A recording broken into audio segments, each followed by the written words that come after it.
তুমি কি মরবা না? তুমি কি কবরে যাইবা না বাপ? এই পৃথিবীর কত রাজা বাদশাহ কবরে চলে গেছে, তুমি কি কোনোদিন কবরস্থান দেখো নাই? তুমি কারো জানাজা পড়ো নাই? তুমি কি কোনো মানুষের লাশ দেখো নাই?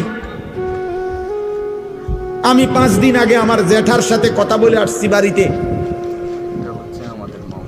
খোঁজ খবর নিছি। 5 দিন পরে আমার জ্যাঠা মারা গেছে।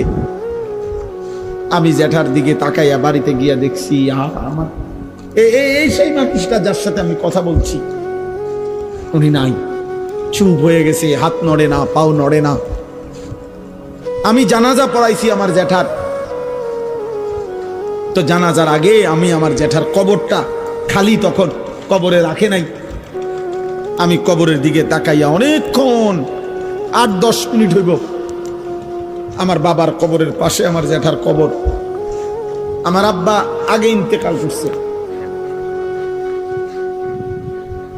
আমার জ্যাঠার কবরের দিকে তাকাইয়া অনেকক্ষণ খালি কবরের দিকে তাকাইয়া ছিলাম। তাকাইয়া আমার মনে হইল কবর যেন আমারে ডাক দিয়ে বলছে, আনিস, আমার কাছ থেকে 1 মুঠ মাটি দিছিলাম আমি তোমার জ্যাঠারে বানাইবার জন্য, আজ আমার মাটি আমি ফেরত নিলাম। ওয়াফিহা নুঈদ, নওজোয়ান, তোমার মাটি মাটির কাছে ফেরত চলে যাবে।